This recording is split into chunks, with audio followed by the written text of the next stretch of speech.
Hi, Assalamu alaikum.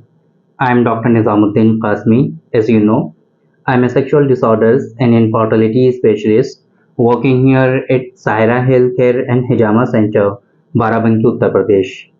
आज की इस वीडियो में हम बात करने वाले हैं नाइटफॉल के बारे में। आज की इस वीडियो में हम डिस्कस करेंगे कि ये जो नाइटफॉल होता है बेसिकली ये किन लोगों में होता है, कब ये स्टार्ट होता है, क्या ये कैसी परेशानी है। बेसिकली नाइटफॉल के बारे में जितनी भी बातें इंपॉर्टेंट हैं वो आज की इस वीडियो में हम कवर करने की कोशिश करेंगे। आपको बताएंगे कि कसरत एहतिलाम जो होता है अकॉर्डिंग टू यूनानी सिस्टम ऑफ मेडिसिन वो क्या होता है बेसिकली, है ना। इसी तरीके से जो आप लोग स्वप्नदोष जानते हो, रात में जो है इनवॉलंटरी जो इजैकुलेशन होता है सीमेन का सोते टाइम, वो क्यों होता है, उसके पीछे के असबाब क्या हैं, और आगे चल करके डिस्कस करेंगे कि अगर आपको इस तरह की कोई परेशानी हो तो आपको क्या करना चाहिए, कौन सी वो मेडिकेशन है, कौन सी वो मेडिसिन हैं जिनका इस्तेमाल करके आप इस परेशानी से अपने आप को बचा सकते हैं। तो चलिए शुरू करते हैं। सबसे पहले हम बात करते हैं कि नाइटफॉल क्या है बेसिकली, है ना। नाइटफॉल बेसिकली क्या है कि देखिए, हम बात कर रहे हैं आज ऐसे लोगों के बारे में कि जिनका नाइटफॉल रिसेंटली स्टार्ट होता है। मींस जो बच्चे होते हैं जब वो सन्ने बलूगत को पहुंचते हैं या फिर एडोलसेंस की एज को पहुंचते हैं, जब वो बालिग होते हैं, समझ लीजिए जब वो एक समझ लीजिए कि बड़े हो जाते हैं ना, तब उनमें नाइटफॉल होता है। तो आज हम बेसिकली उन्हीं के बारे में डिस्कस करने वाले हैं। ऐसा हरगिज नहीं है कि सिर्फ नाइटफॉल का रिलेशन जो है सिर्फ बच्चों से ही है।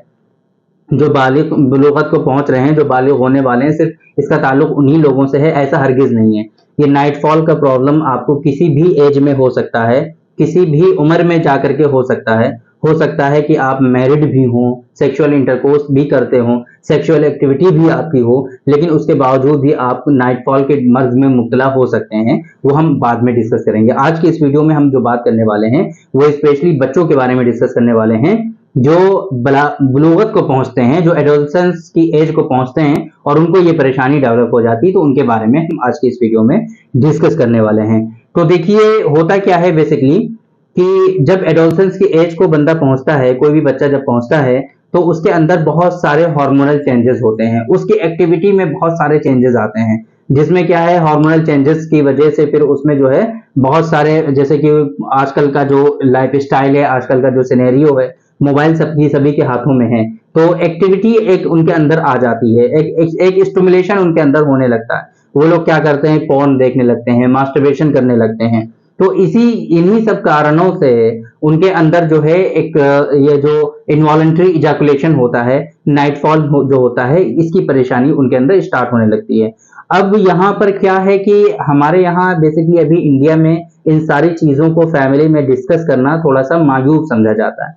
अभी इतना कितना भी ज्यादा अभी हम लोग जो है इन सब चीजों को कहें कि नहीं हमारे यहाँ तो आजाद ख्याल के लोग हैं, लेकिन ये सारी चीजें जैसे ही आती हैं हमारे यहाँ बच्चे जो है अपने घरों में डिस्कस नहीं करते।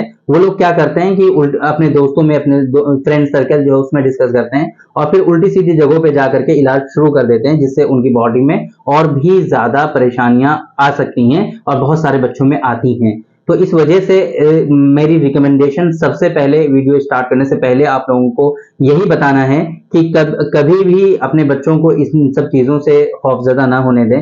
कभी भी जो है उनको प्रॉपर सेक्स एजुकेशन उनको होनी चाहिए। आपको उनके बारे में सब कुछ पता होना चाहिए कि वो किस मामले से वो जो है जूझ रहे हैं, कहीं वो गलत कदम ना उठाएं, कहीं उल्टी सीधी जगहों पर वो लोग ना जाएं और उल्टी सीधी मेडिसिन ना इस्तेमाल करने लग जाएं कि जिससे आगे चल करके उनको और भी परेशानियां देखनी पड़े, उनको और भी परेशानियों का सामना करना पड़े।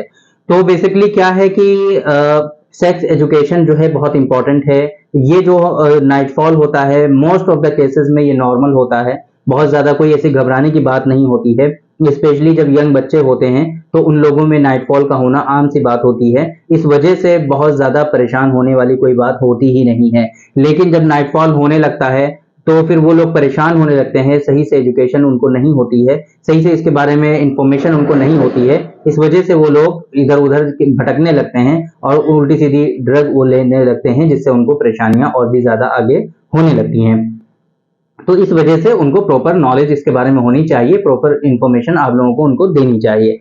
तो ये कुछ बातें हो गई जो जिम्न में आ गई हैं। अब हम चलते हैं कि नाइटफॉल बेसिकली जो यंग एडल्सेंस में जो होता है वो क्यों होता है, यंग बच्चों में क्यों होता है। तो चूंकि वो लोग अनमैरिड होते हैं और सेक्सुअल एक्टिविटी उनकी बिल्कुल जीरो होती है, इस वजह से नाइटफॉल होगा। क्योंकि जाहिर सी बात है, सीमेंट का प्रोडक्शन प्रॉपर वे में होता रहता है और सीमेंट जो है वो जमा होता रहता है। जब एक समझ लीजिए कि जो कैपेसिटी है सीमेंट को स्टोर करने की, जब वो फुल हो जाती है, वो जब भर जाती है, तो ये एक नेचुरल फिनोमेना है कि वो चीज फिर बाहर निकलती है, बॉडी से हमारे निकलती है। उसी को हम लोग इनवॉलंटरी इजैकुलेशन या फिर नाइटफॉल के नाम से जानते हैं। तो इसमें कोई बुराई नहीं है, ये ऐसा होना चाहिए। महीने में एक मरतबा, 20 दिन में एक मरतबा अगर हो रहा है तो इसमें कोई घबराने वाली बात नहीं होती है ना।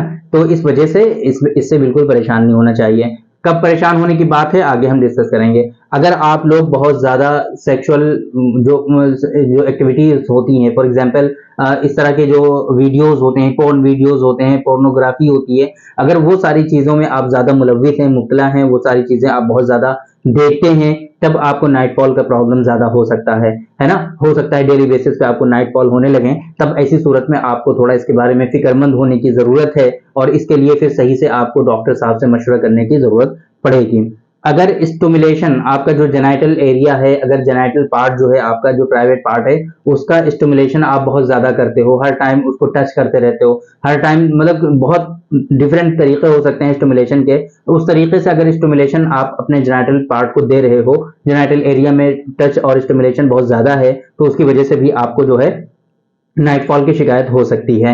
इसी तरीके से अगर आप जब सोने जाते हो तो आपको यूरिन लगी हुई है, ब्लेडर आपका फुल है ना, आप यूरिन करके नहीं जा रहे हो सोने के लिए, ब्लेडर फुल ब्लेडर के साथ आप सोने जा रहे हो, तो ऐसी सूरत में भी आपको नाइटफॉल की शिकायत हो सकती है। आप जो है बहुत ज्यादा मोटे ताजे हैं, ओबेसिटी है, बहुत ज्यादा आप जो है फैटी हैं, तो ऐसे लोगों में भी नाइटफॉल की शिकायत हो सकती है। स्ट्रेस में बहुत ज्यादा आप रहते हैं, अभी आप यंग ही हैं, बट बहुत सारे आजकल यंग बच्चे जो हैं स्ट्रेसफुल उनकी लाइफ होती है। बहुत सारे लोगों में तो स्कूल और कॉलेज की वजह से स्ट्रेस में रहते हैं, बहुत सारे लोग ऐसे आते हैं जो अपनी जॉब की वजह से स्ट्रेस में रहते हैं। तो अगर स्ट्रेसफुल लाइफ है तो उन लोगों में भी नाइटफॉल की शिकायत हो सकती है। इसी वजह से मेरे जो बहुत सारे पेशेंट होंगे जो इस वीडियो को देख रहे होंगे, उनको अक्सर ये बात कही जाती है कि आप बहुत ज्यादा स्ट्रेस में मत रहिए, फ्री माइंड रहिए, दोस्तों के साथ रहिए, अकेले मत रहिए। ये सारी जो काउंसलिंग हम करते हैं वो इसी वजह से करते हैं, ताकि आपका स्ट्रेस लेवल जो है वो कहीं ना कहीं डिक्रीज किया जा सके, है ना। फिजिकल इनएक्टिविटी अगर आपके अंदर है, अगर फिजिकल एक्टिविटी बहुत ही कम है, नहीं करते आप कुछ भी, बस पड़े रहते हैं, स्कूल जाते हैं, वहां बैठ के क्लासेस कर रहे हैं, घर में आकर के फिर सो जाते हैं, अगर इस तरह की चीजें अगर आपके अंदर हैं, तो फिर आपको नाइटफॉल की शिकायत ज्यादा हो सकती है। पैल्विक फ्लोर मसल्स अगर आपके वीक हैं, अगर नीचे के जो पार्ट हैं आपके वो बहुत ज्यादा वीक हो गए हैं, तो फिर उसकी वजह से भी आपके अंदर जो है नाइटफॉल की शिकायत हो सकती है। तो ये कुछ सीमेंट की क्वालिटी खराब हो गई है, बहुत सारे और भी रीजंस हैं, वो सारे तो नहीं कवर किए जा सकते हैं, लेकिन ये कुछ खास खास चीजें हमने आपको बता दी हैं कि किन कारणों से किसी शख्स में, किसी यंग बच्चे में नाइटफॉल जो होता है। स्मोकिंग की हैबिट अगर आपके अंदर आ गई है तो स्मोकिंग आपको नहीं करनी चाहिए, स्मोकिंग आपको जो है ड्रॉप कर देनी चाहिए। ये सारी चीजें बहुत इंपॉर्टेंट हैं, आप लोग इन सब चीजों का ख्याल रखिए। होपफुली आपका नाइटफॉल खुद ही जो है वो कम हो जाएगा और जो है नॉर्मल रेंज में आ जाएगा, उससे कोई घबराने वाली बात नहीं है। तो ये बात हो गई कि नाइटफॉल बेसिकली क्या होता है। नाइटफॉल तो आप लोग जानते हैं ना कि रात को जब आप सोते हैं तो इनवॉलंटरी इजैकुलेशन हो जाता है, कुछ ख्वाब आते हैं या कुछ लोगों को ख्वाब नहीं भी आते हैं, वो सिंपली जो है सोते सोते उनका जो सीमेन होता है वो डिस्चार्ज हो जाता है। सुबह जब सो करके उठते हैं तो उनका जो प्राइवेट पार्ट के पास का जो कपड़े का एरिया है वो पूरा गीला मिलता है और उस पर जो है धब्बे के निशानात आपको दिख सकते हैं, धब्बे दिख सकते हैं ना। तो कुछ इस तरीके से नाइटफॉल होता है। तो ये नाइटफॉल क्या होता है, क्यों होता है, ये सब पता चल गया आपको। देखिए, ट्रीटमेंट का जो पार्ट है वो थोड़ा सा इसमें डिफरेंट रहेगा। ऐसा नहीं है, बहुत सारे लोग ये कहते हैं, रिक्वेस्ट करते हैं हमें कि नाइटफॉल के लिए कोई मेडिसिन हमें बता दीजिए, नाइटफॉल के लिए हमें कोई मेडिसिन बता दीजिए, कोई ऐसी मेडिसिन बता दीजिए जो हम लेकर के खा लें, हमारा नाइटफॉल ठीक हो जाए। तो ऐसा पॉसिबल है ही नहीं। बेसिकली आपने देखा कि कितने सारे कॉजेज हैं नाइटफॉल के, तो ऐसे कौन सी मेडिसिन हो सकती है कि जो आपको तमाम से तमाम के तमाम जो है असबाब में आपको जो है फायदा पहुंचा दे। ऐसा थोड़ा सा डिफिकल्ट है, बट हमने कोशिश की है, हमने जो है एक ऐसा नुस्खा प्रिपेयर कराया है नाइटफॉल के लिए जो काफी इंपॉर्टेंट है, जो हम नाइटफॉल के अक्सर पेशेंट को अपने हम देते हैं। जो उससे उसका रिजल्ट जो है काफी अच्छा देखने को मिलता है अल्हम्दुलिल्लाह। वो है डॉक्टर कासमीज नुस्खा नंबर 111 डॉक्टर कासमीज नुस्खा नंबर 111 का जो है काफी अच्छा रिजल्ट देखने को मिलता है नाइटफॉल में। अगर नाइटफॉल की शिकायत आप लोगों को है तो एक मतलब आप उसको ट्राई कर सकते हो, लेकिन बेहतर तरीका यही है कि आप इस तरीके से मेडिसिन ना लें। अगर आपको नाइटफॉल का प्रॉब्लम है, बहुत ज्यादा नाइटफॉल होते हैं, या फिर बहुत इसके अलावा सीमेन की क्वालिटी डिक्रीज है, या कोई और भी सेक्सुअल डिसऑर्डर्स हो रहे हैं, किसी भी सूरत में आप खुद से कोई मेडिसिन ना लें, खुद से कोई ट्रीटमेंट ना लें। यह आपकी बॉडी के लिए जितना फायदेमंद होगा उससे कहीं ज्यादा नुकसानदेह भी हो सकता है, आपकी बॉडी को हार्म पहुंचा सकता है। इस वजह से आप इन सारी चीजों से बचें। नाइटफॉल के बारे में बहुत सारी चीजें हमें डिस्कस करनी थी, बट वीडियो काफी लंबी हो चुकी है ऑलरेडी, काफी देर से हम डिस्कस कर रहे हैं, इस वजह से हमें स्टॉप यहीं करना पड़ेगा। इसके बारे में फिर अगर आप लोग चाहेंगे कि नाइटफॉल के बारे में और भी जो इंपॉर्टेंट इन्फॉर्मेशन है वो आपको डिलीवर की जाए, तो आप लोग रिक्वेस्ट कर सकते हो। तो इस दूसरे पार्ट में हम आप लोगों को बता सकते हैं कि नाइटफॉल क्या सच में बहुत ज्यादा खतरनाक होता है, क्या नाइटफॉल के लिए सच में आपको बहुत ज्यादा परेशान होने की जरूरत है, क्या नाइटफॉल सच में आपकी बॉडी को बहुत ज्यादा डैमेज कर सकता है, नाइटफॉल क्यों होता है तो पता चल गया आपको ना। नाइटफॉल से आप कैसे अपने आप को बचा सकते हैं, इसके प्रिवेंशन के क्या क्या तरीके हैं, ये सारी चीजें हम आपको बता सकते हैं, लेकिन वो किसी दूसरी वीडियो में हम डिस्कस करेंगे। आज की इस वीडियो में इतना ही। तो उम्मीद करते हैं कि आप लोग इन सारी चीजों को फॉलो करेंगे। यहीं पर हम स्टॉप करेंगे आज की इस वीडियो को। तो आप लोग जरूर इन सारी चीजों को फॉलो करिए। अगर नाइटफॉल का प्रॉब्लम है तो आप खुद से मेडिसिन बिल्कुल मत लीजिए, डॉक्टर साहब से कंसल्ट करिए। आपके नियरेस्ट जो भी डॉक्टर्स अवेलेबल हैं, अच्छे से अच्छे डॉक्टर्स का आप जो है इसमें इंतखाब करिए, उनसे मिलिए जो सेक्सुअल डिसऑर्डर्स और इनफर्टिलिटी पे वर्क करते हैं, स्पेशली अल्टरनेटिव मेडिसिन के जो डॉक्टर्स हैं, स्पेशली यूनानी सिस्टम ऑफ मेडिसिन के जो डॉक्टर्स हैं, आप उनसे जरूर मिलिए, उनसे मशवरा करिए। इनका जो सक्सेसफुल ट्रीटमेंट और अल्हम्दुलिल्लाह बहुत अच्छा ट्रीटमेंट जो होता है वो यूनानी सिस्टम ऑफ मेडिसिन में होता है। इसलिए आप यूनानी सिस्टम ऑफ मेडिसिन के जो डॉक्टर्स हैं, आप उनसे जरूर एक मतलब इसके बारे में कंसल्ट करिए, इंशाल्लाह आपको सक्सेसफुल ट्रीटमेंट इसका जरूर मिलेगा। तो थैंक यू वेरी मच, बहुत बहुत शुक्रिया आपका। आज की इस वीडियो में इतना ही। इंशाल्लाह कल फिर मुलाकात होगी आपसे एक दूसरी वीडियो में, हम डिस्कस करेंगे आपसे एक दूसरे टॉपिक पर। तब तक के लिए आप हमें इजाजत दीजिए। अस्सलाम वालेकुम।